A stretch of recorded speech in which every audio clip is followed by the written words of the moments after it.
everyone, I am Shreya welcoming you to Adda 24/7 School. Guys, today we are going to discuss our previous chapter, that is aldehyde, ketone and carboxylic acid. This is our chapter number 12 from class 12th. So guys, let's start our topic, that is aldehyde, ketone and carboxylic acid. Guys, already we discussed about the formation of aldehydes, right? So just a minute. Aldehyde की formations तो हम लोग already discuss कर चुके हैं, किस तरह से आप उसको बनाओगे, बहुत सारी प्रिपरेशन को हम लोगों ने लास्ट लेक्चर में डिस्कस किया था. चलिए अब हम बात कर लेते हैं preparation of ketone and it's physical and chemical properties. तो चलिए गाइस, बिना टाइम को बर्बाद किए हुए एल्डिहाइड के साथ अब कीटोन की तरफ चलते हैं और कीटोन के सेशन को स्टार्ट करते हैं. बच्चे, अपने टॉपिक को स्टार्ट करूं उससे पहले प्रीवियस लेक्चर को थोड़ा सा रिकैप कर लेते हैं. जब मैंने आपको प्रिपरेशन ऑफ एल्डिहाइड पढ़ाई थी तो मैंने आपको बताया था कि what is the formation of aldehyde, right, कि आपके एल्डिहाइड्स का फॉर्मेशन कैसे होता है, कैसे उसकी मैन्युफैक्चरिंग जाती है. तो ये सब चीज़ें मैंने आपको डिस्कस की थी, राइट, और साथ में उसकी कुछ प्रॉपर्टीज़ को भी मैंने डिस्कस किया था. तो अब इसी के साथ हम लोग आज शुरू कर रहे हैं प्रिपरेशन ऑफ कीटोन. तो गाइस, प्रिपरेशन ऑफ कीटोन हमारा पहला टॉपिक, फ्रॉम एसाइल क्लोराइड, कि हम कीटोन का फॉर्मेशन एसाइल क्लोराइड से कैसे करेंगे उसको जानेंगे. तो मैंने आपको क्या बताया था कि जो हमारे एल्डिहाइड होता है, जो हमारा कीटोन होता है, दोनों में एक कॉमन ग्रुप होता है, यानी कार्बोनिल ग्रुप, जो कि कॉमन होता है. इसी वजह से हम एल्डिहाइड को और कीटोन को दोनों को एक साथ पढ़ते हैं, राइट. तो अब पहली जो हमारी रिएक्शन है वो है फ्रॉम एसाइल क्लोराइड. एक बार आप ध्यान से देख लो, फिर मैं अपनी बात शुरू करूंगी. देखो, जब आप एसाइल क्लोराइड का ट्रीटमेंट किससे करते हो, डाई एल्किल कैल्शियम से करते हो, कैडमियम से करते हो. Just a minute guys, sorry.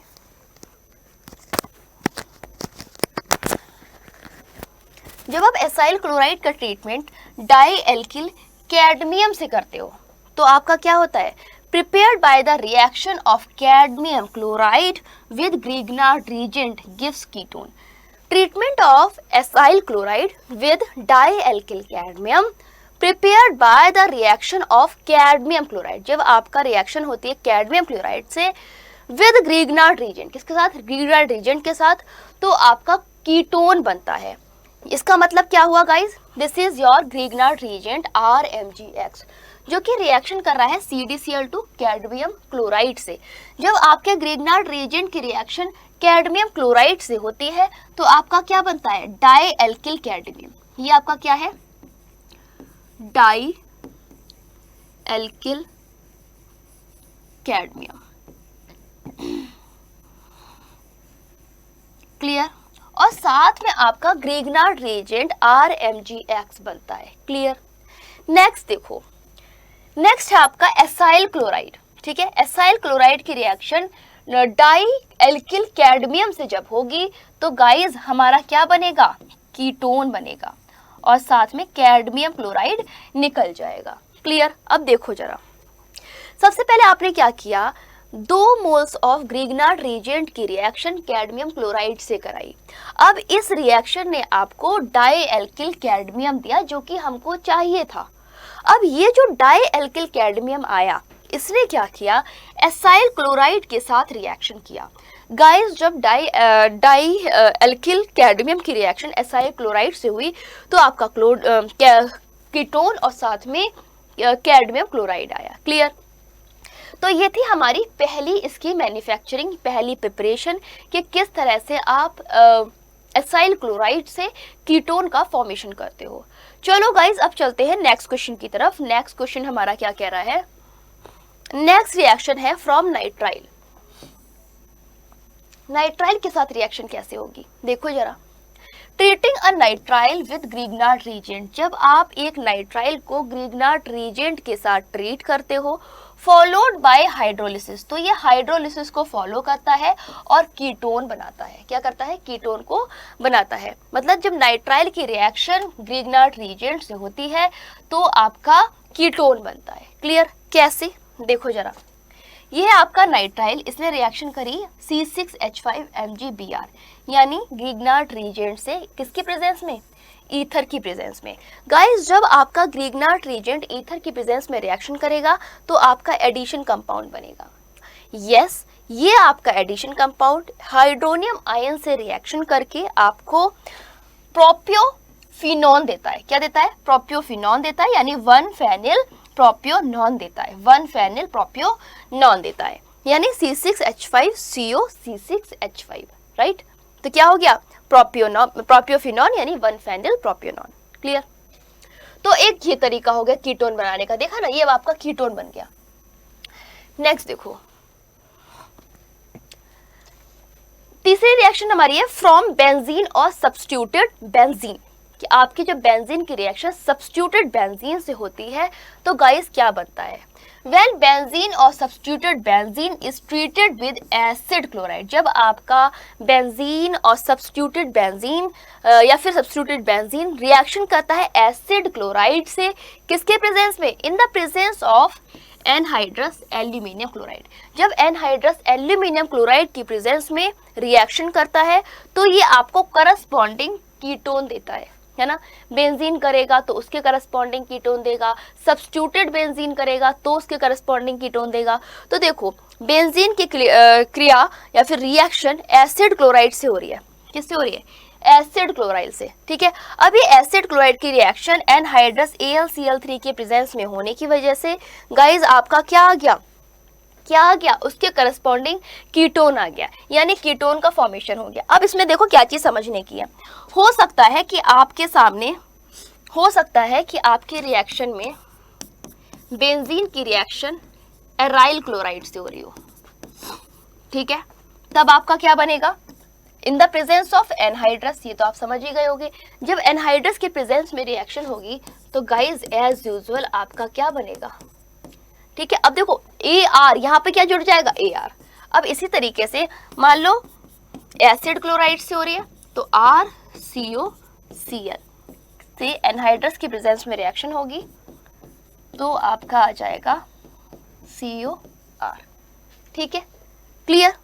Next देखे क्या, नेक्स्ट पॉइंट देखें। अब देखो नेक्स्ट रिएक्शन गाइज, ये दो थी हमारी कीटोन की प्रिपरेशन की, किस तरीके से आप कीटोन का फॉर्मेशन करोगे। इतने में आई होप कि आपको कोई डाउट नहीं होगा, अगर डाउट है तो कमेंट कर सकते हो। क्लियर। चलो नेक्स्ट पॉइंट की तरफ चलते हैं गाइज। नेक्स्ट पॉइंट है फिजिकल प्रॉपर्टीज। क्या कह रही है हमारी फिजिकल प्रॉपर्टीज, तो देखो physical property of aldehyde and ketone are described as follows. हमने एल्डिहाइड और कीटोन दोनों की फिजिकल प्रॉपर्टीज को आपके सामने रखा है। तो गाइज पहली प्रॉपर्टी क्या है, चलो पहली प्रॉपर्टी पर फोकस करते हैं। Methanol is a gas at room temperature. जो आपकी मेथेनॉल होती है यानी एल्डिहाइड जो होता है वो रूम टेम्परेचर पर गैस होता है। क्लियर। दूसरा, ethanol is a volatile liquid. जो आपका एथेनॉल होता है यह एक वॉलेटाइल लिक्विड है, यानी वाष्पीकृत होने वाला लिक्विड है। Other aldehyde and ketone are liquid और सॉलिड एट रूम टेम्परेचर। जो आपके और एल्डिहाइड हैं और जो आपके कीटोन हैं वो क्या है, रूम टेम्परेचर पर लिक्विड है और सॉलिड है। क्लियर, समझ में आया। जितने भी आपके अदर एल्डिहाइड कीटोन है वो लिक्विड और सॉलिड स्टेट में क्या है, रूम टेम्परेचर पर लिक्विड और सॉलिड स्टेट में है। नेक्स्ट है the boiling point of aldehyde and ketone are higher than hydrocarbon. जो आपके एल्डिहाइड और कीटोन का बॉइलिंग पॉइंट होता है वो आपका हाइड्रोकार्बन से ज़्यादा होता है और ethers of comparable molecular masses और ईथर से ज़्यादा होता है। यानी ईथर के मॉलिक्यूलर मासेस के कंपेरेबल ही होता है जबकि हाइड्रोकार्बन से ज़्यादा होता है। मतलब ये हुआ कि जो आपका बॉइलिंग पॉइंट है एल्डिहाइड और कीटोन का वो आपका ज़्यादा है, ठीक है, एज कंपेयर टू हाइड्रोकार्बन। ठीक है, इतनी बात हो गई। नेक्स्ट पॉइंट की तरफ चलते हैं। अब ऐसा क्यों होता है, क्यों आपका बॉइलिंग पॉइंट एल्डिहाइड और कीटोन का हाइड्रोकार्बन से ज़्यादा होता है? तो guys this is due to the weak molecular association. इसका कारण है वीक मॉलिक्यूलर एसोसिएशन, जिसकी वजह से आपका जो इंटरेक्शन है वो ज़्यादा होता है। कम होता है इन एल्डिहाइड और ketone, arising out the dipole dipole interaction, और इस वजह से जो आपका डाइपोल डाइपोल इंटरेक्शन है वो निकल कर आता है। Also their boiling point are lower than those of alcohol, जबकि जो आपके बॉइलिंग पॉइंट है वो कम होते हैं किससे, एल्कोहल से, और सिमिलर मॉलिक्यूलर मास के, due to the absence of intermolecular hydrogen bonding, किसकी वजह से, एब्सेंस की वजह से, किसकी एब्सेंस की वजह से, इंटरमॉलिक्यूलर हाइड्रोजन बॉन्डिंग की एब्सेंस की वजह से जो आपका सिमिलर मॉलिक्यूलर मास है वो आपका कम हो जाता है। ठीक है, फिर से इस बात को एक बार समझ लेते हैं, फिर से समझो इस चीज को, बिल्कुल भी छोड़ना नहीं है। देखो मैंने बोला कि जो हमारे एल्डिहाइड है, जो हमारे कीटोन है, उनका जो बॉइलिंग पॉइंट है वो हाइड्रोकार्बन से ज्यादा होता है, जबकि ईथर के कंपैरेबली मॉलिक्यूलर मास के होता है। ठीक है, तो आप पहले इतनी सी बात समझो कि जो आपके एल्डिहाइड है, कीटोन है, उनका हाइड्रोकार्बन से बॉइलिंग पॉइंट ज्यादा क्यों होता है। तो गाइज उसका कारण क्या है, उनके बीच में जो आपके हाइड्रोकार्बन्स है वो वीक मॉलिक्यूलर एसोसिएशन रखते हैं। ठीक है, या फिर एल्डिहाइड कीटोन जो है वो आपके वीक मॉलिक्यूलर एसोसिएशन रखते हैं, और इसकी वजह से जो डाइपोल मूवमेंट है वो आपका बढ़ जाता है, जो डाइपोल इंटरेक्शन जो है वो बढ़ जाता है। Also their boiling point are lower, और इनका बॉइलिंग पॉइंट लोअर होता है किससे, एल्कोहल से, जबकि एल्डिहाइड कीटोन का जो बॉइलिंग पॉइंट है वो एल्कोहल से कम होता है, ऑफ सिमिलर मॉलिक्यूलर मास के एल्कोहल से इनका बॉइलिंग पॉइंट कम होता है। और इसका कारण क्या है, due to the absence of intermolecular hydrogen bonding, क्योंकि एल्डिहाइड कीटोन में इंटरमॉलिक्यूलर हाइड्रोजन बॉन्डिंग नहीं पाई जाती है, इस वजह से इनका जो मास होता है, इनका जो बॉइलिंग पॉइंट होता है वो एल्कोहल से कम होता है, यानी एल्कोहल का बॉइलिंग पॉइंट ज्यादा होता है as compared to aldehyde and ketone. दूसरी बात क्या बोली थी मैंने, कि जो एल्डिहाइड कीटोन है उनका बॉइलिंग पॉइंट ज्यादा होता है as compared to hydrocarbon and ether.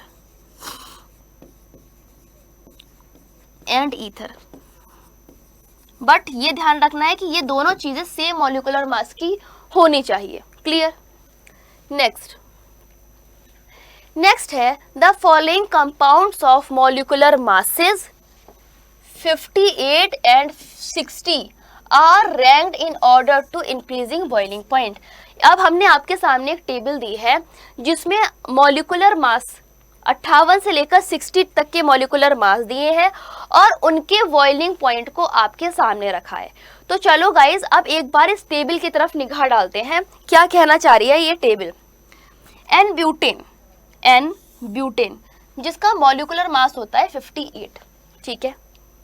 दूसरा देखो एन प्रोपेनल, इसका भी मॉलिक्यूलर मास होता है 58।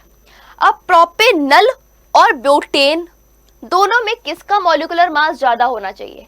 एल्कोहल का ना, तो देखो एल्डिहाइड का ना, क्योंकि हम एल्डिहाइड और एल्केन में कंपेयर कर रहे हैं, तो एल्डिहाइड का होना चाहिए। इसका मतलब प्रोपेनल का आपका ज्यादा है 322 as compared to n butane 273। Clear. Next देखो मिथॉक्सी इथेन, ठीक है, और एसीटोन। तो एसीटोन मतलब कीटोन, मिथॉक्सी मतलब ईथर, तो कीटोन का ज्यादा होना चाहिए एज कंपेयर टू ईथर। तो कीटोन किधर है? ये है आपका कीटोन और ये है आपका ईथर। तो यस गाइज, आपके सिमिलर वेट के जो कंपाउंड्स है उनमें कीटोन का मॉलिक्यूलर वेट ज्यादा होगा as compared to methoxy ethane. Next देखो प्रोपेन 1 ऑल, एल्कोहल का एल्डिहाइड से ज्यादा होना चाहिए।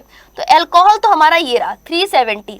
अब एल्डिहाइड देखो और कीटोन देखो, तो यस गाइज हमारे एल्डिहाइड कीटोन के कंपेयर में आपका जो एल्कोहल है उसका बॉइलिंग पॉइंट ज्यादा है। क्लियर, देख पा रहे हो क्या है? इसका बॉइलिंग पॉइंट आपका ज्यादा है किससे?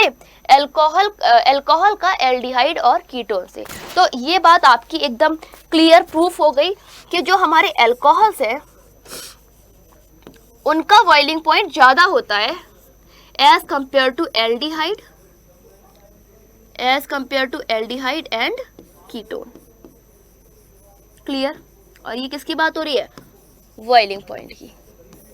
इसी तरीके से एक चीज और है, जो आपके अल्कोहल होते हैं उनका बॉइलिंग पॉइंट ज्यादा होता है एज कंपेयर टू ईथर के। किसके? एज कंपेयर टू ईथर के। क्लियर? समझ में आया?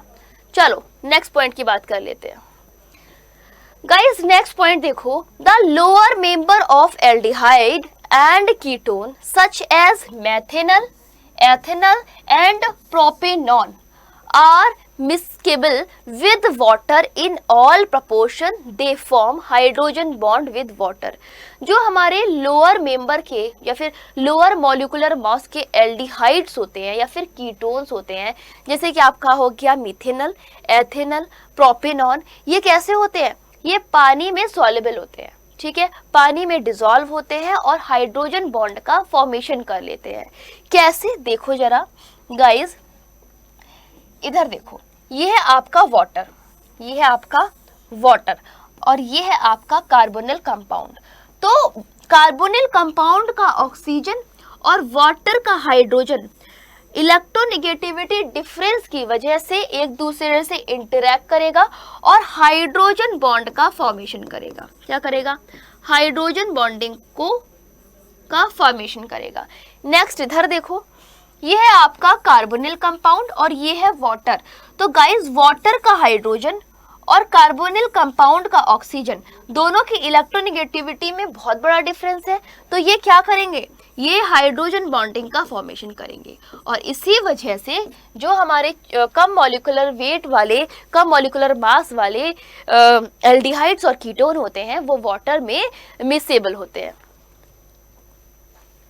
नेक्स्ट पॉइंट की तरफ चल रहे हैं।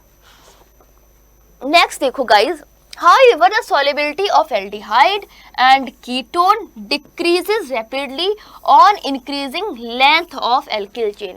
जैसे जैसे आपकी एल्किल चेन बढ़ती जाती है, ठीक है, आपकी जो एल्डिहाइड और कीटोन की सॉल्युबिलिटी है वो कम होती जाती है।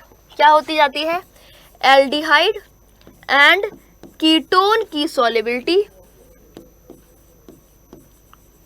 डिक्रीज होती है, ठीक है, किसके साथ साथ?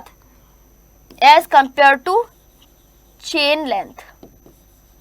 जैसे आपकी एल्किल चेन लेंथ, जैसे जैसे चेन बढ़ती जाती है हमारे एल्डिहाइड कीटोन का जो सॉल्युबिलिटी है वो कम होता जाता है। मतलब अगर आपकी लंबी चेन जा रही है किसी एल्डिहाइड कीटोन में एल्किल समूह की, तो इसका मतलब ये है कि उसका जो सॉल्युबिलिटी है वो घटती जा रही है।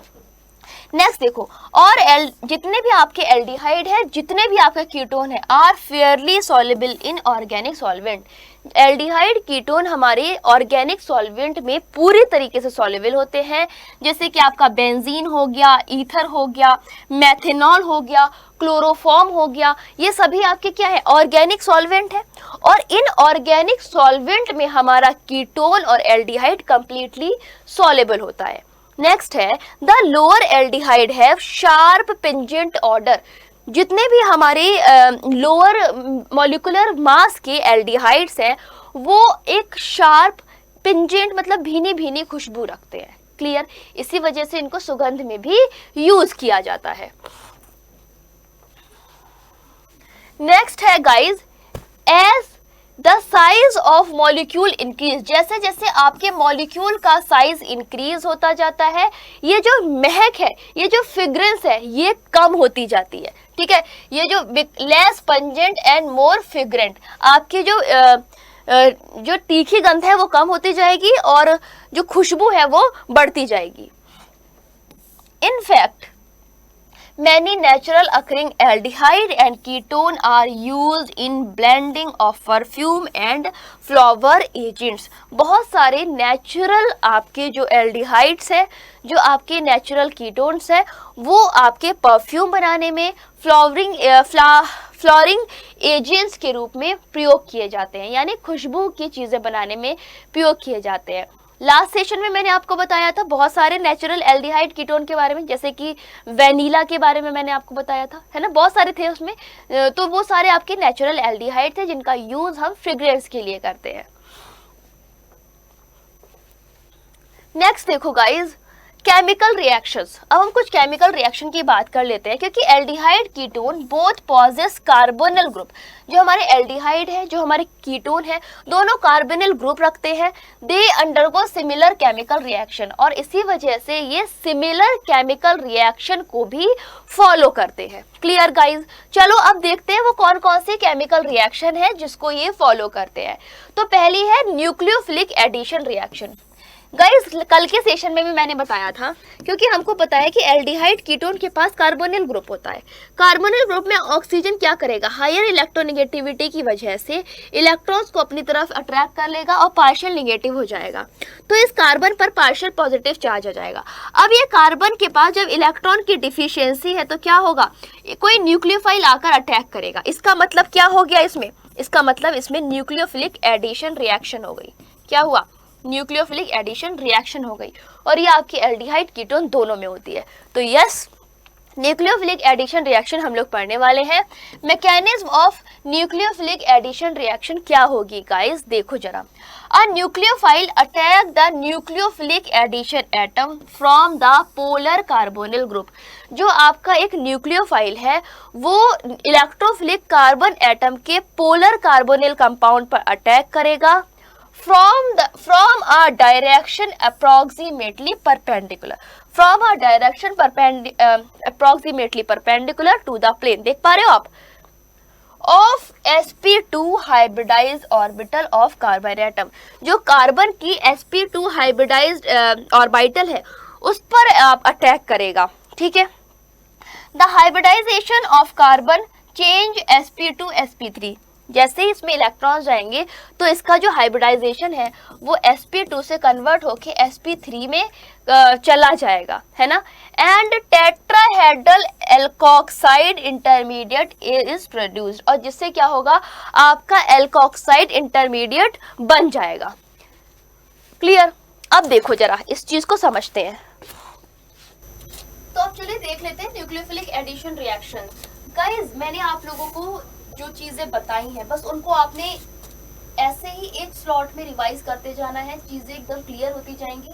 चलो अब मैकेनिज्म इसकी देख लेते हैं। Mechanism of nucleophilic addition reaction, the intermediate capture a proton from the reaction mechanism to give the electrically neutral product. अब पहले इसको समझ लो। देखो गाइस, ये है आपका कार्बोनिल कंपाउंड। क्या है, कार्बोनिल कंपाउंड। कार्बोनिल कंपाउंड के कार्बन पर जिसपे कि आपके इलेक्ट्रॉन की डिफिशियंसी है, एक न्यूक्लियोफाइल ने परपेंडिकुलर आकर अटैक कर दिया। तो क्या हुआ आपका, ये हो गया आपका स्टेप 1 रिएक्शन जिसमें आपके न्यूक्लियोफाइल ने अटैक किया। गाइस ये आपकी स्लो रिएक्शन जिसे हम रेट डिटरमाइनिंग स्टेप भी कहते हैं। अब देखो न्यूक्लियोफाइल आपका अटैक हो गया तो यहाँ पर जुड़ गया, देख पा रहे हो। तो क्या बना, इंटरमीडिएट टेट्राहेड्रल इंटरमीडिएट बना। अब ये जो टेट्राहेड्रल इंटरमीडिएट है आपका वो क्या करेगा, ये फिनॉक्साइड आयन इस प्रोटॉन को एब्स्ट्रैक्ट कर लेगा और ऐड हो जाएगा। तो मतलब क्या हुआ कि इसमें आपका एडिशन प्रोडक्ट आ गया, टेट्राहेड्रल एडिशन प्रोडक्ट आ गया। यही आपका मेजर प्रोडक्ट होगा। अब इस रिएक्शन में दो चीजें हुई, एक तो आपका न्यूक्लियोफाइल का एडिशन हुआ और एक आपके प्रोटॉन का एडिशन हुआ जो कि फिनॉक्साइड ने किया। तो गाइज ये दो आपके एडिशन हुए जिसमें न्यूक्लियोफिलिक एडिशन रिएक्शन हुई। चलो इसको पढ़ लेते हैं अब। This intermediate capture a proton, yes है ना, from reaction medium to give electrically neutral product. और इसने जैसे आपका ये प्रोटॉन ऐड हुआ, इलेक्ट्रिकली न्यूट्रल आपका प्रोडक्ट फॉर्म हुआ। नेक्स्ट है the net result is addition of nucleophile. जो आपका नेट रिजल्ट है न्यूक्लियोफाइल के एडिशन का एंड हाइड्रोजन का across carbon oxygen double bond, किसके, कार्बन ऑक्सीजन डबल बॉन्ड के। तो आपका जो नेट रिजल्ट आया है न्यूक्लियोफाइल के एडिशन का, हाइड्रोजन के एडिशन का, उसने क्या बनाया, across the carbon oxygen double bond, किसके, कार्बन और ऑक्सीजन के डबल बॉन्ड के अक्रॉस। क्लियर? नेक्स्ट रिएक्टिविटी देखो, aldehyde are generally more reactive than ketone in nucleophilic addition reaction. जो आपके एल्डिहाइड है वो जनरली मोर रिएक्टिव होते हैं किससे, देन कीटोन से, किसमें, न्यूक्लियोफिलिक एडिशन रिएक्शन में। मतलब अगर हम रिएक्टिविटी की बात कर रहे हैं तो गाइस हमेशा ध्यान रखना कि न्यूक्लियोफिलिक एडिशन रिएक्शन में जो आपका एल्डिहाइड है वो ज्यादा रिएक्टिव होगा as compared to ketone. Clear? Due to the steric and electronic reason. और इसका रीजन क्या है? Steric effect. Steric effect, because of steric effect जो आपका एल्डिहाइड होगा वो कीटोन से ज्यादा रिएक्टिव होगा। Sterically the presence of two relative large substituent, जो आपके टू रिलेटिव लार्ज सब्स्टिट्यूएंट है कीटोन में, कीटोन की बात हो रही है, किसकी बात हो रही है? कीटोन की। तो कीटोन में जो आपके टू रिलेटिव लार्ज सब्स्टिट्यूएंट है वो क्या करेंगे? Hinder to approach of nucleophile to carbonyl carbon than in aldehyde having only one substituent. जो आपके न्यूक्लियोफिलिक कार्बोनिल कार्बन है वो आपका एल्डिहाइड में सब्स्टिट्यूएंट करेगा, यानी जो आपके ये जो आपके दो सब्स्टिट्यूएंट है ये स्टेरिक इफेक्ट को बढ़ाएंगे, स्टेरिक हिंड्रेंस बढ़ेगा, और स्टेरिक हिंड्रेंस बढ़ने की वजह से एल्डिहाइड के कंपेयर में एल्डिहाइड आपका ज्यादा रिएक्टिव होगा as compared to ketone. Electronically aldehyde are more reactive than ketone. जो आपके एल्डिहाइड्स होते हैं वो मोर रिएक्टिव होते हैं than ketone because two alkyl group reduce the electrophilicity. इसमें दो एल्किल ग्रुप होते हैं तो वो क्या करेंगे? इलेक्ट्रोफिलिसिटी को कम कर देंगे, क्यों? क्योंकि वो इलेक्ट्रॉन विड्रॉ करते रहेंगे, और इलेक्ट्रॉन विड्रॉ करेंगे तो फिर इलेक्ट्रोफिलिसिटी आपकी अपने आप ही कम हो जाएगी of the carbonyl carbon more effectively than in former। और इसी वजह से जो आपका एल्डिहाइड है उसमें ज्यादा इफेक्टिव होता है एज कंपेयर टू कीटोन, यानी एल्डिहाइड की रिएक्टिविटी अधिक होती है as compared to ketone, because आपके इसमें एक एल्किल ग्रुप है, इसमें दो एल्किल ग्रुप है। अब ये दो एल्किल ग्रुप जब इलेक्ट्रॉन रिलीज करते रहेंगे कार्बोनिल कार्बन को तो डिफिशियंसी होगी नहीं, इलेक्ट्रोफिलिसिटी आपकी अपने आप ही कम होती जाएगी। क्लियर? तो इस वजह से ये कम रिएक्टिव होते हैं। रिएक्टिव कौन होता है? जिसको नीड होती है। अब इसकी नीड को फुलफिल ऑलरेडी एल्किल ग्रुप कर रहा है। क्लियर? इतनी बात समझ में आ गई? अब देखो सब important example of nucleophilic addition, nucleophile addition elimination reaction. अब हमें कुछ ऐसे एग्जांपल देखने हैं जो आपके न्यूक्लियोफिलिक एडिशन और एलिमिनेशन रिएक्शन की एग्जांपल है। तो गाइस सबसे पहला आपका क्या है? पहला है एडिशन ऑफ हाइड्रोजन साइनाइड, यानी HCN का एडिशन। कैसे होता है HCN का एडिशन? पहले पढ़ते हैं फिर मैं आपको समझाती हूँ। Aldehyde and ketone react with hydrogen cyanide. जब आपका एल्डिहाइड, जब आपका कीटोन हाइड्रोजन साइनाइड के साथ HCN के साथ रिएक्ट करता है तो आपका साइनोहाइड्रिन बनाता है। क्या बनाता है? साइनोहाइड्रिन बनाता है। Clear? This reaction occur very slowly with pure HCN। और ये जो आपकी रिएक्शन है बहुत धीरे होती है प्योर HCN के साथ में।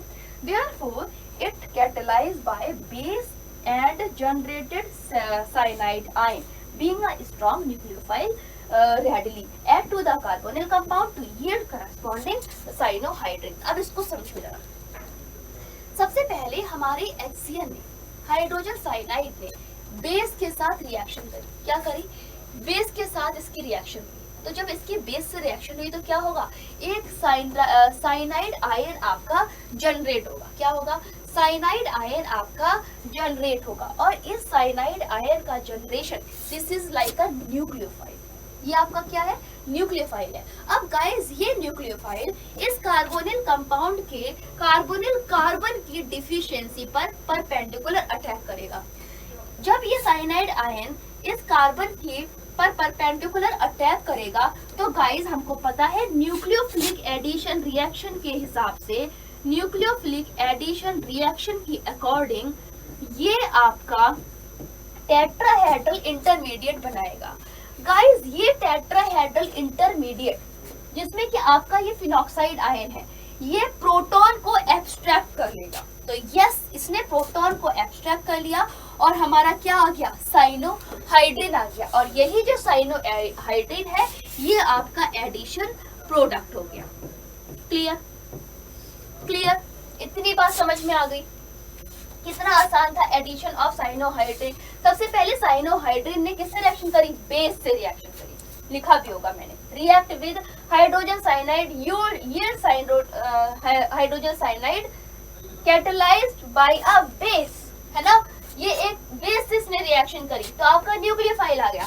न्यूक्लियोफाइल कौन है? साइनाइड आयन आया। इस साइनाइड आयन ने कार्बोनिल कंपाउंड पर अटैक किया एंड गाइस टेट्राहेड्रल इंटरमीडिएट आ गया। ये टेट्राहेड्रल इंटरमीडिएट प्रोटोनेशन के द्वारा साइनोहाइड्रिन बनाएगा और यस गाइस ये जो आपका साइनोहाइड्रिन है ये आपका एडिशन प्रोडक्ट होगा। क्लियर? नेक्स्ट देखो B, addition of sodium hydrogen sulphide, कि अब हम एडिशन करने वाले हैं सोडियम हाइड्रोजन सल्फाइड का। तो गाइस देखो कार्बोनिल कंपाउंड की फिर से वही कहानी, यहां से आपका क्या होगा, सॉरी जस्ट अ मिनट मैंने गलत एरो लगा दिया।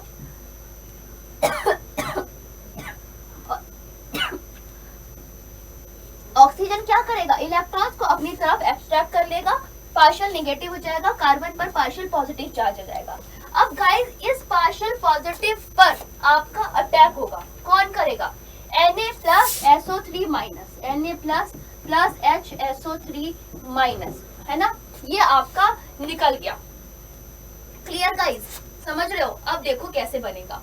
तो हमने न्यूक्लियोफाइल का अटैक करा दिया, तो न्यूक्लियोफाइल का अटैक करने पर क्या बना, आपका ये टेट्राहेड्रल इंटरमीडिएट आ गया। क्या आया, ये आपका टेट्राहेड्रल इंटरमीडिएट आया। अब ये जो आपका टेट्राहेड्रल इंटरमीडिएट है इसका O माइनस क्या करेगा, एब्स्ट्रैक्ट कर लेगा सोडियम को, और जब इसने सॉरी यस हाँ वो एब्स्ट्रैक्ट कर लेगा Na को, अब इसका रिप्लेसमेंट होगा। तो गाइस जैसे ही आपका प्रोटॉन का ट्रांसफर होगा ये आपका इधर आ जाएगा, सोडियम आपका इधर चला जाएगा एंड गाइस आपका बन जाएगा बाइसल्फेट एडिशन कंपाउंड, जो कि आपका क्रिस्टलाइड फॉर्म में प्राप्त होता है। क्लियर? तो अब आपको समझ में आया सबसे पहले टेट्राहेड्रल एडिशन कंपाउंड जो कि आपका फॉर्म होगा। अब यहाँ से आपका हाइड्रोजन एब्स्ट्रैक्ट होगा। क्लियर? हाइड्रोजन ने क्या किया, सोडियम और हाइड्रोजन ने अपना अरेंजमेंट कर लिया, ट्रांसफर कर लिया, जहाँ पे हाइड्रोजन था वहां सोडियम चला गया, जहाँ सोडियम था वहां हाइड्रोजन आ गया और आपका आ गया बाइसल्फेट एडिशन आएंगे, सॉरी बाइसल्फेट एडिशन कंपाउंड। तो देखो addition of sodium hydrogen sulphide, sodium hydrogen sulfide add to the aldehyde and ketone to form addition product। तो इसमें क्या हुआ कि कार्बोनिल कंपाउंड पर हमने डायरेक्ट दिखाया कि आपका सोडियम हाइड्रोजन सल्फाइड कैसे ऐड होकर टेट्राहेड्रल कंपाउंड बनाता है और ये टेट्राहेड्रल कंपाउंड कैसे आपका बाइसल्फेट एडिशन प्रोडक्ट देता है। नेक्स्ट देखो, the position of equilibrium lies largely to the right hand side. जो आपके इक्विलिब्रियम है वो किधर लाई करता है, राइट हैंड साइड पर। फॉर मोस्ट एल्डिहाइड्स, बहुत सारे एल्डिहाइड के लिए इक्विलिब्रियम राइट हैंड पर साइड लाई करता है। The left for most ketone due to the steric reason. देखो जो आपका राइट हैंड साइड है वो किसके लिए है, एल्डिहाइड के लिए, किसके लिए, एल्डिहाइड के लिए, और जो आपका लेफ्ट साइड में है वो किसके लिए है, वो है आपके कीटोन के लिए। ठीक है ना, तो राइट हैंड साइड आपके एल्डिहाइड के लिए और लेफ्ट हैंड साइड आपके कीटोन के लिए। Clear? The hydrogen sulphide addition compound is water soluble. जो आपका हाइड्रोजन सल्फाइड एडिशन कंपाउंड है वो एक वाटर सॉल्युबल है and can be converted back to the original carbonyl compound, और जो कि आपका ओरिजिनल कार्बोनिल कंपाउंड में कन्वर्ट हो सकता है by treating it with dilute mineral acid और एल्कली। जब इसे हम डाइल्यूट मिनरल एसिड और एल्कली के साथ ट्रीट करते हैं तो आपका क्या बनता है, ओरिजिनल कार्बोनिल कंपाउंड में ये कन्वर्ट हो जाता है। क्लियर?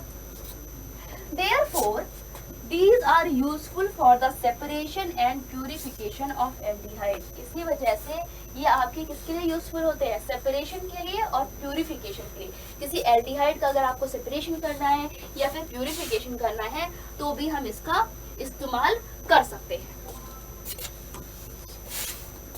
नेक्स्ट देखो guys, addition of Grignard reagent. तो देखो की रिएक्शन ऑफ ग्रिग्नार्ड रीजेंट मैंने दिखाई है। सबसे पहले देखो रिएक्शन विद इपॉक्साइड।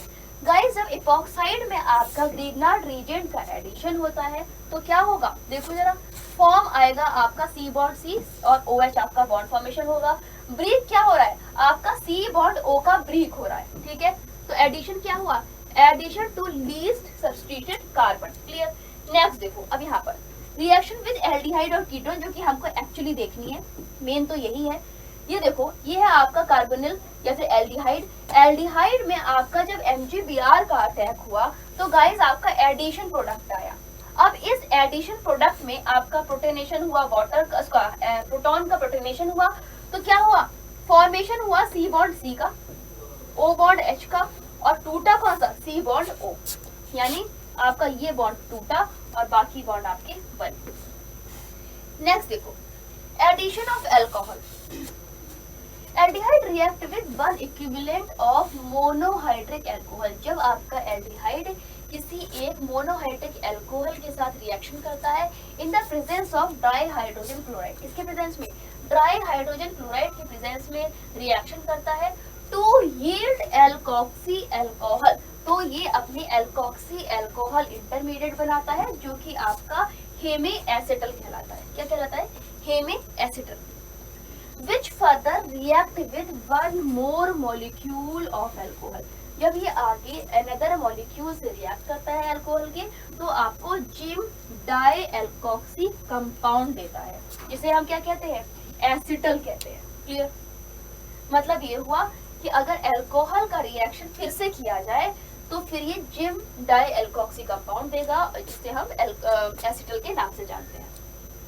नेक्स्ट है कीटोन रिएक्ट विद एथिलीन।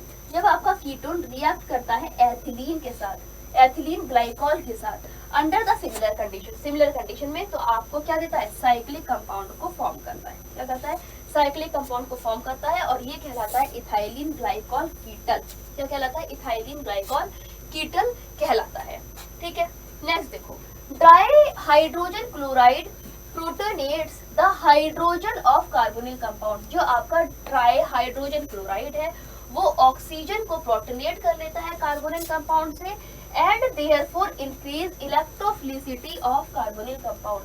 और इससे क्या होता है, जो आपकी इलेक्ट्रोफिलिसिटी है कार्बोनिल कंपाउंड की, कार्बोनिल कार्बन की, वो बढ़ जाती है, facilitating the nucleophilic attack of carbonyl, facilitating the attack of ethylene glycol. और ये आपकी एथिलीन ग्लाइकॉल के अटैक को फैसिलिटेट करता है। क्लियर, देखो, जब आपका एल्डिहाइड अल्कोहल या फिर HCl की प्रेजेंस में रिएक्शन करता है तो आपको हेमी एसिटल देता है। क्या देता है, अल्कोहल ने क्या बनाया, हेमी एसिटल बनाया, यानी एक तरफ आपका OH जुड़ गया, एक तरफ आपका OH जुड़ गया।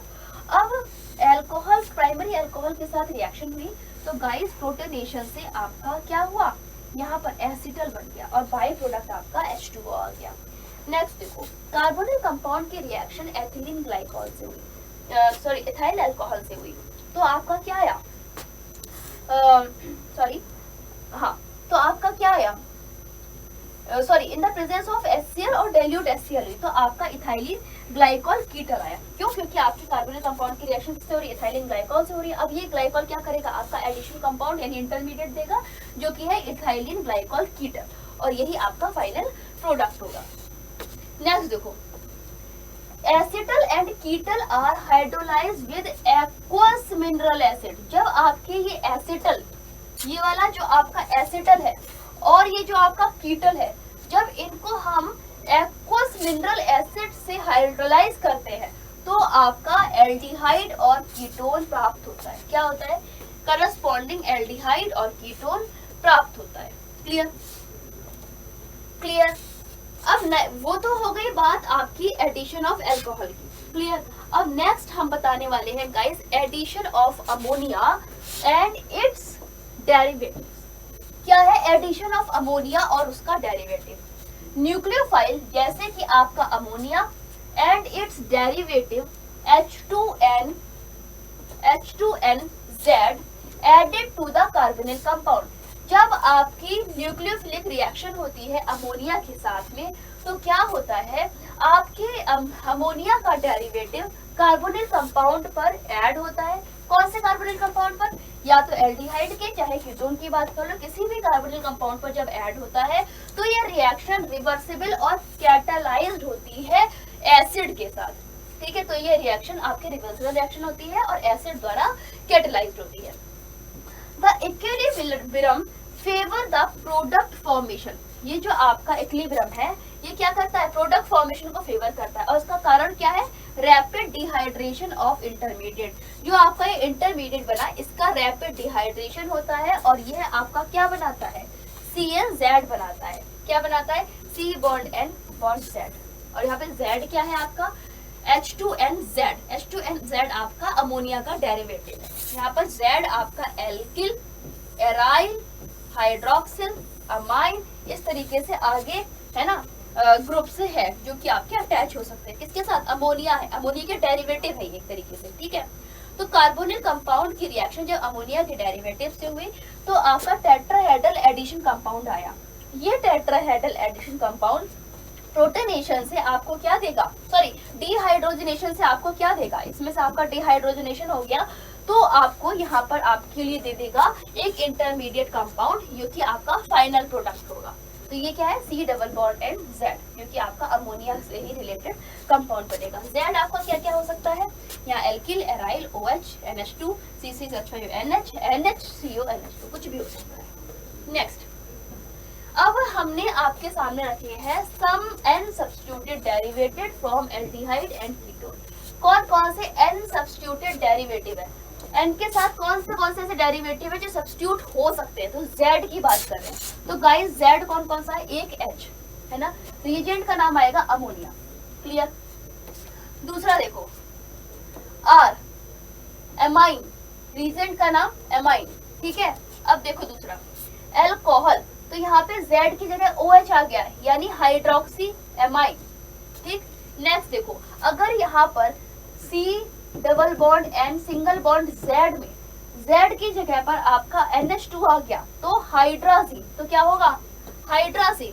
नेक्स्ट देखो गाइस, Z की जगह पर अगर आपका दिस प्रोडक्ट फेनिल हाइड्राजीन आ जाए तो क्या होगा, फेनिल हाइड्राजीन। नेक्स्ट देखो 2 मिथाइल डाइनाइट्रो फेनिल हाइड्राजीन, ठीक है। क्यों, क्योंकि आपका ये प्रॉपर पूरा प्रोडक्ट आपने Z की जगह पर ऐड कर दिया, ठीक है। तो आपका क्या आ गया, 2 नाइट्रो फेनिल, जब आपने ऐड किया तो आपका आ गया 2,4 डाइनाइट्रो फेनिल हाइड्राजीन। इसी तरीके से सेमी कार्बाजाइड, सेमी कार्बाजाइड में क्या हुआ, NH से आपने डायरेक्ट इस ग्रुप को अटैच कर दिया, क्लियर। नेक्स्ट देखो गाइस, नेक्स्ट है reaction of carbonyl compound, carbonyl compound से रिएक्शन। तो देखो कैरेक्टरिस्टिक रिडक्शन रिएक्शन क्या है कि पहली बात तो ये गेन ऑफ हाइड्रोजन, इसमें हाइड्रोजन का गेन होगा और ऑक्सीजन लूज होगा, यानी reduction of carbonyl compound general give alcohol, generally तो ये एल्कोहल देते हैं। और नोट क्या करना है कि organic reduction reaction added equivalent of H2, जो आपकी रिडक्शन रिएक्शन है वो आपकी इक्विवेलेंट H2 को ऐड करती है किसी मॉलिक्यूल में, यानी कार्बोनिल कंपाउंड का जब आप रिडक्शन कराते हो तो आपका एल्कोहल आता है। और जहाँ पर H क्या है, H is generalised reducing agent है। वहीं पर अगर एल्डिहाइड की बात करें तो गाइस, एल्डिहाइड आपको प्राइमरी अल्कोहल देता है और कीटोन आपको सेकेंडरी अल्कोहल देता है। मतलब एल्डिहाइड का जब आप रिडक्शन करोगे तो आपका प्राइमरी अल्कोहल आएगा और अगर कीटोन का रिडक्शन करोगे तो आपका सेकेंडरी अल्कोहल आएगा, क्लियर। नेक्स्ट देखो रिडक्शन, गाइस यही जो पिछली बात कर रहे हैं उसी को हमने आगे कंटिन्यू किया है कि aldehyde ketone are reduced primary secondary alcohol respectively. कब, कौन से रिएजेंट के प्रेजेंस में, बाय सोडियम बोरोहाइड्रेट NaBH4 के प्रेजेंट में, या फिर लिथियम एल्यूमिनियम हाइड्राइड LiAlH4 के प्रेजेंट में ये कैटालिटिक हाइड्रोजनेशन करते हैं और रिड्यूस हो जाते हैं। तो यस गाइस, कार्बोनिल कंपाउंड का रिडक्शन हो रहा है in the presence of NaBH4 या फिर LiAlH4 के प्रेजेंस में। तो आपका क्या आ रहा है, एडिशनल टेट्राहेड्रल प्रोडक्ट आ रहा है यानी अल्कोहल आ रहा है। एल्डिहाइड का जो आप रिडक्शन कर रहे हो in the presence of LiAlH4 या फिर NaBH4 की प्रेजेंस में तो आपका प्राइमरी अल्कोहल आ रहा है। इसी तरीके से अगर कीटोन की बात करें जब इसका रिडक्शन कर रहे हैं तो सेकेंडरी अल्कोहल आ रहा है, क्लियर। नेक्स्ट है रिडक्शन ऑफ हाइड्रोकार्बन। कैसे करोगे reduction of hydrocarbon, carbonyl compound of aldehyde and ketone is reduced to CH2 group. जो हमारा CH2 ग्रुप है उसको हमारे एल्डिहाइड कीटोन जो एल्डिहाइड कीटोन का जो CH2 ग्रुप है वो रिड्यूस हो जाता है जब इसे हम जिंक एमलगम के साथ या फिर हाइड्रोक्लोरिक एसिड के साथ ट्रीटमेंट देते हैं, यानी गाइस क्लीमेंशन रिएक्शन करते हैं। दूसरा तरीका क्या है, विद हाइड्राजीन फॉलोड बाय, अगर हमने हाइड्राजीन के साथ इसको ट्रीट कर दिया, गर्म कर दिया with sodium and potassium hydroxide, sodium और पोटेशियम हाइड्रोक्साइड की उपस्थिति में, तो गाइस क्या होगा, तो ये एक high boiling solvent ethylene glycol देगा और ये आपका वुल्फ-किर्शनर रिएक्शन होगी। यानी हम इसमें दो रिएक्शन की बात कर रहे हैं, एक तो वुल्फ-किर्शनर रिएक्शन और दूसरी किमेंशन रिएक्शन। तो कार्बोनिल कंपाउंड का जब ZnHg के प्रेजेंस में रिडक्शन होगा तो आपका क्या आएगा, बॉन्ड CH2 और H2 जो कि आपका हो गया क्लीमेंशन रिडक्शन, जिसमें आपका CH2 ग्रुप रिड्यूस हो गया। नेक्स्ट देखो, कार्बोनिल कंपाउंड का रिएक्शन हाइड्राजीन की प्रेजेंस में हुआ तो गाइस आपका क्या आया, एडिशन प्रोडक्ट आया, इसमें से वाटर आपका निकल गया, देख लो वाटर आपका निकल गया। अब जब इसको आपने KOH और एथिलीन ग्लाइकॉल की प्रेजेंस में ट्रीट किया तो ये आपका फिर से क्या बनाएगा, यहाँ पर आपका एल्किल बना लेगा एंड गाइस सॉरी एल्केन बना लेगा और ये है आपकी वुल्फ-किर्शनर रिएक्शन, सॉरी कार्बोनिल कंपाउंड बनाएगा, सॉरी एक सेकेंड, हाँ CH2 का रिडक्शन हो जाएगा, यानी आपका जो हाइड्रोजन है इसकी रिएक्शन हुई, यहाँ से आपका वाटर निकला, एडिशन प्रोडक्ट बना, फिर आपको जब उसने KOH के साथ रिड्यूस किया तो आपका बॉन्ड CH2 आ गया। नेक्स्ट देखो, oxidation, aldehyde differ from ketone in their oxidation reaction. जो आपके एल्डिहाइड होते हैं वो कीटोन से अलग ऑक्सीडेशन रिएक्शन देते हैं। कैसे, देखो जो हमारे एल्डिहाइड होते हैं वो इजीली ऑक्सीडाइज होकर कार्बोक्सिलिक एसिड देते हैं, ठीक है ना, ऑक्सीडाइज टू कार्बोक्सिलिक एसिड और treating with common oxidising agent, जब इन्हें कॉमन ऑक्सीडाइजिंग एजेंट जैसे कि nitric acid, potassium permanganate, potassium dichromate के साथ गर्म करते हैं तो ये आसानी से कार्बोक्सिलिक एसिड देते हैं। इवन माइल्ड ऑक्सीडाइजिंग एजेंट जो कि आपके कम ऑक्सीडाइजिंग एजेंट होते हैं, मेनली जैसे कि आपका टॉलेंस रीजेंट है, फेलिंग रीजेंट है, ये ऑक्सीडाइज आपको एल्डिहाइड देते हैं। तो रिएक्शन क्या होगी, एल्डिहाइड का ऑक्सीडेशन किया तो आपका कार्बोक्सिलिक एसिड बना। नेक्स्ट देखो, कीटोन की बात करें तो गाइस जब कीटोन जनरली ऑक्सीडाइज होते हैं तो विग्रस कंडीशन में अपना रिएक्शन देते हैं, जैसे कि स्ट्रॉन्ग ऑक्सीडाइज आपका एलिवेटेड होता है एक हाई टेम्परेचर पर, ठीक है। नेक्स्ट देखो, इनका जो ऑक्सीडेशन है वो कार्बन कार्बन बॉन्ड के क्लीवेज को इन्वॉल्व करता है, afford a mixture of carboxylic acid और कार्बोक्सिलिक एसिड के मिक्सचर को अफोर्ड करता है, having less number of carbon atom than the parent ketone, और जो इनका नंबर है कार्बन एटम का वो कम होता है एज कम्पेयर टू कीटोन। यानी देखो कीटोन का जब आपने ऑक्सीडेशन कराया तो क्या बना, बाय क्लीवेज C1C2 बॉन्ड, मतलब C1 और C2 बॉन्ड का क्लीवेज क्या बने, दो एसिड्स बन गए, ठीक, कार्बोक्सिलिक एसिड बन गए। इसी तरीके से अगर आपने सेकंड देखो तो इसमें भी क्लीवेज हुआ C2 और C3 का और आपके बन गए दो कार्बोक्सिलिक एसिड, ठीक है। तो ये आपके हो गया कीटोन का ऑक्सीडेशन, जिसमें आपने देखा कि बहुत विग्रसली, बहुत तेजी से हुआ है और ज्यादा आपके प्रोडक्ट का फॉर्मेशन हुआ है। तो गाइस ये था हमारा टॉपिक जिसमें कि हम लोगों ने पूरा प्रिपरेशन ऑफ एल्डिहाइड, कीटोन और उसकी प्रॉपर्टीज को पढ़ा। अब आपसे रिक्वेस्ट रहेगी कि इस टॉपिक को जब आप पढ़ेंगे तो कोशिश करेंगे कि शुरू से पढ़ें, क्योंकि जब तक आप एकदम बेस से टॉपिक को शुरू नहीं करेंगे, चीजें बीच से शुरू करेंगे तो वो बात नहीं बनेगी। तो प्यारे बच्चे अभी के लिए बस इतना ही, तब तक के लिए धन्यवाद, थैंक्स फॉर वॉचिंग। चैनल को सब्सक्राइब करना, सेशन को लाइक करना बिल्कुल मत भूलिएगा। So guys, once again, thanks for watching. Follow Adda 24/7.